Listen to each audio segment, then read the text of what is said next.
বা নিশ্চয়ই আপনারা আত্মসমালোচনার জায়গাটাও সেটিও নিশ্চয়ই করছেন, তাই নয় কি? গত 5 মাসে আপনারা দেখেছেন ইউনূস সরকার প্রতিটি ক্ষেত্রে ব্যর্থ হয়েছে। তারা কিন্তু গত 5 মাসে অনেকগুলি প্রকল্পের ব্যয় বাড়িয়েছে, কিন্তু নিউজ পেপারে হেডলাইন করতে দেয়নি। কেন এই প্রকল্পের ব্যয়গুলি বাড়ালো? শুধু তাই নয়, তারা এর মধ্যে আপনারা দেখেছেন শেয়ার মার্কেট থেকে কত হাজার হাজার কোটি টাকা মূলধন হারিয়ে গেছে। সেই বিষয়ে কোনো ব্যাখ্যা নেই কিন্তু। শুধু তাই নয়, বাজারের যে অবস্থা, মানুষের কিন্তু নাভিশ্বাস উঠে যাচ্ছে এবং তারা কোনোভাবে বাজার নিয়ন্ত্রণ করতে পারছে না। অন্যদিকে প্রফেসর ইউনূস তার নিজস্ব 666 কোটি টাকার যে কর, তার নিজস্ব একটি প্রতিষ্ঠানে সেটি মাফ করে নিলেন, কিন্তু জনগণের উপরে আবার ভ্যাট উনি প্রয়োগ করলেন এবং 100টির বেশি নিত্য পণ্যের উপরে কিন্তু এই ভ্যাট প্রয়োগ করা হচ্ছে। তার মানে মানুষ আরো দরিদ্র হবে। শুধু তাই নয়, যেভাবে গ্যাসের দাম বাড়ানো হয়েছে, বিদ্যুতের দাম বাড়ানো হয়েছে, চিন্তার বাইরে। এবং এবছর বিভিন্ন সার্ভেতে দেখা যাচ্ছে অনেক মানুষ বেকার হয়ে গেছে, গতবারের তুলনায় অনেক বেশি হারে মানুষ বেকার হয়ে গেছে। এবং গত বছর যখন আমাদের প্রবৃদ্ধির হার 6%-এর উপরে ছিল, এবার সেটা 1.8%-এ নেমে এসেছে। প্রবৃদ্ধির অবস্থা খুবই খারাপ এবং একটির পর একটি কলকারখানা বন্ধ হয়ে যাচ্ছে।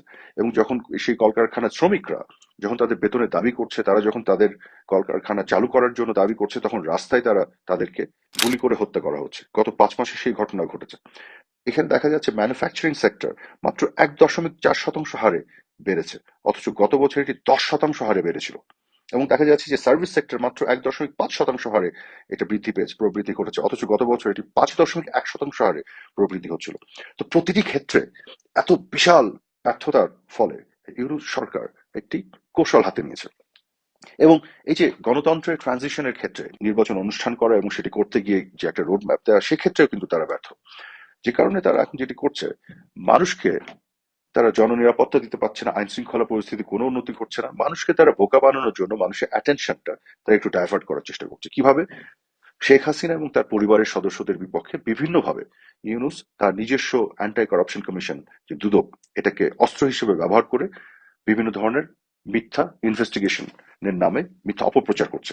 কিভাবে? সজীব ওয়াজের জয়ের ক্ষেত্রে তারা বলল যে অ্যান্টি কারাপশন কমিশন এফবিআই এর একটা রিপোর্ট পেয়েছে যে সজীব ওয়াজের জয় $300 মিলিয়ন বাংলাদেশ থেকে বিভিন্ন জায়গায় পাচার করেছে। পরে খোঁজ নিয়ে দেখা গেল এফবিআই যে এই রিপোর্ট করেছে, এই রিপোর্টের কোনো হদিস নাই। যে রিপোর্ট তারা দিচ্ছে সেখানে এত গ্রামাটিক্যাল মিস্টেক, এত আনঅথেন্টিক, এটা বোঝাই যাচ্ছে। কিন্তু এফবিআই কে এখন আমরা চ্যালেঞ্জ করছি, এফবিআই তারা একটা স্টেটমেন্ট দেখ যে ইউনুসের অ্যান্টি কারাপশন কমিশন কিভাবে প্রতারণামূলকভাবে মিথ্যাচার করেছে এবং তাদের এই মিথ্যাচারের রেফারেন্স হিসেবে বাংলাদেশের নিউজ পেপারগুলো আবার বিভিন্ন ধরনের নিউজ করেছে। সজীব ওয়াজেদ জয় নাকি 8টা বিলাসবহুল গাড়ি ব্যবহার করে, অথচ গত 20 বছরে বিভিন্ন সময় সেই গাড়িগুলোকে ব্যবহার করা হয়েছে। একসাথে কখনোই তার কাছে 8টা গাড়ি ছিল না। এই ধরনের অসত্য মিথ্যাচার করে তারা কিন্তু ধরা খেয়ে যাচ্ছে। এফবিআই এর রিপোর্টটা, যে যার কথা বলা হয়েছে ডেবরা ল্যাপ্রভোর্ট, যে রিপোর্টটা আসলে ইনভেস্টিগেট করে বের করেছে, তাকে লিন্ডা স্যামুয়েলস, তাদের ডিপার্টমেন্ট অফ জাস্টিসের একজন সিনিয়র অ্যাটর্নি লিন্ডা স্যামুয়েলস নাকি অনুরোধ করেছিল, কিন্তু দেখা গেল লিন্ডা স্যামুয়েলস 2013 সালে মারা গেছে। অর্থাৎ এই বিভিন্নভাবে তারা কিন্তু মিথ্যাচার করে ধরা খাচ্ছে। শুধু তাই নয়, টিলিপ সিদ্দিক, তিনি ব্রিটেনের রাজনীতি করেন, লেবার পার্টির একজন এমপি এবং মন্ত্রী ছিলেন। টিলিপ সিদ্দিকীকে নিয়ে আসলে আমাদের কোনো বক্তব্য নেই, কারণ বাংলাদেশের সরকার বা আওয়ামী লীগের সাথে তার কোনো সম্পৃক্ততা নেই। কিন্তু যেহেতু তিনি মাননীয় প্রধানমন্ত্রী শেখ হাসিনার পরিবারের সদস্য, যে কারণে তার বিপক্ষেও কিন্তু এই ধরনের মিথ্যাচার করা হয়েছে। কিরকম? যে রাশিয়ার সাথে বাংলাদেশের যে নিউক্লিয়ার ডিল, সেখানে নাকি $5 বিলিয়ন এর একটা নেগোসিয়েশনের মাধ্যমে একটা দুর্নীতি করা হয়েছে। অথচ এইটিও কিন্তু আমরা প্রমাণ করে দিয়েছি যে এটার কোনো তথ্যপাত্র নাই, কোথাও পাওয়া যাচ্ছে না যে টিলু সিদ্দিকী এই ধরনের কাজ করেছে। প্রথম এই খবরটি আনে একটি ফেক একটা ওয়েবসাইটস এর মাধ্যমে, যেটার নাম হচ্ছে গ্লোবাল ডিফেন্স কর্প। এটার কোনো অস্তিত্ব খুঁজে পাওয়া যাচ্ছে না। তার মাধ্যমে বাংলাদেশের বিভিন্ন গণমাধ্যমে এই নিউজটিকে তারা করিয়েছে এবং তারপরে তাদেরই এক লোক একজনের মাধ্যমে রিড করিয়ে অ্যান্টি কারাপশন কমিশনে তারা ইনভেস্টিগেশন শুরু করেছে এবং যার ফলে ব্রিটিশ বিভিন্ন গণমাধ্যমে এই বিষয়গুলি চলে আসলো।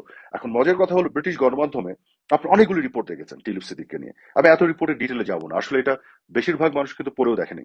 কিন্তু এই যে যতটুকু দেখে ভেগলি পড়ে, পড়ে ধরে নেয় যে না জানি কি হয়েছে। এই জন্য আমি এই যে আমার শুরুতে যে বক্তব্য সেখানে যাই। টিলুপ সিদ্দিকীকে নিয়ে প্রফেসর ইউনুসও একটা কমেন্ট করেছেন সানডে টাইমসকে দেয়া তার একটা সাক্ষাৎকারে। কি বলেছে প্রফেসর ইউনুস? সে বলছে যে শেখ হাসিনা সরকারের আমলে যে রবারি বা লুটপাট হয়েছে, সেই লুটপাটের মাধ্যমে টিউলিপ সিদ্দিকী লন্ডনে উনি কোনো না কোনো ভাবে বেনিফিটেড হয়েছেন, তার উপকারভোগী। অর্থাৎ টিউলিপ সিদ্দিকী কি উনি বলছেন যে শেখ হাসিনার সরকার বাংলাদেশে দুর্নীতির মাধ্যমে যে সম্পদ আহরণ হয়েছে সেটি লন্ডনে গেছে, লন্ডনে সেই সম্পদ থেকে টিউলিপ সিদ্দিকী কোনো না কোনো ভাবে উপকৃত হয়েছেন এবং সেই বিষয়টি উনি ঘটিয়েছেন বলে তার ক্ষমা চাওয়া উচিত এবং বাংলাদেশে সেই সম্পদ ফেরত দেওয়া উচিত। সো প্রফেসর ইউনূস এই কথা বললো, কিন্তু ব্রিটিশ প্রধানমন্ত্রী কি কথা বললো? টিলিপ সিদ্দিকী যে পদত্যাগ করেছেন, উনি কিন্তু একবারও পদত্যাগ করেছেন এই দুর্নীতি তার বিরুদ্ধে প্রমাণিত হয়েছে এই জন্য নয়। উনি কিন্তু পরিষ্কার বলেছেন যে তিনি বিভিন্ন ধরনের ডিস্ট্রাকশন এড়ানোর জন্য এই পদত্যাগ করলেন। কিন্তু সেই পদত্যাগ পত্র যখন উনি দিয়েছেন, তার বিপরীতে ব্রিটিশ প্রধানমন্ত্রী কিয়ার স্টারমার কি লিখেছেন? উনি পরিষ্কারভাবে বলেছেন যে টিলিপ সিদ্দিকীর এই বিষয়টি নিয়ে একজন স্বাধীন অ্যাডভাইজার স্যার ম্যাগনাস উনি একটি রিভিউ করেছেন এবং রিভিউ করার পরে টিলিপ সিদ্দিকীর বিরুদ্ধে কোনো ধরনের অসঙ্গতি বা কোনো ধরনের মিনিস্ট্রিয়াল কোড ভঙ্গের কোনো নজির খুঁজে পাওয়া যায়নি। অর্থাৎ যতগুলি নিউজ পেপারে যত রিপোর্ট আপনি দেখেছেন, ইভেন প্রফেসর ইউনূস সানডে টাইমসকে ইন্টারভিউতে যে অভিযোগ করেছেন, সকল অভিযোগের কিন্তু উত্তর এক কথায় ব্রিটিশ প্রধানমন্ত্রী দিয়ে দিয়েছেন। উনি পরিষ্কার বলে দিয়েছেন যে টিলিপ সিদ্দিকীকে নিয়ে, তার এই অভিযোগগুলোকে নিয়ে ইন্ডিপেন্ডেন্ট রিভিউ হয়েছে, ইনভেস্টিগেশন হয়েছে এবং সেই ইন্ডিপেন্ডেন্ট রিভিউ করার পরে পরিষ্কার বলা হয়েছে এবং যেটি ব্রিটিশ প্রধানমন্ত্রী সেই বক্তব্যকে গ্রহণ করেছেন যে টিলিপ সিদ্দিকের বিপক্ষে কোনো এই ধরনের কিছু পাওয়া যায়নি। তাহলে এখন বলুন, প্রফেসর ইউনূস যে কথা বলেছেন টিলিপ সিদ্দিকীকে নিয়ে, এটি কি সত্য, নাকি ব্রিটিশ প্রধানমন্ত্রী যেটি বললেন কিয়ার স্টারমার সেটি সত্য?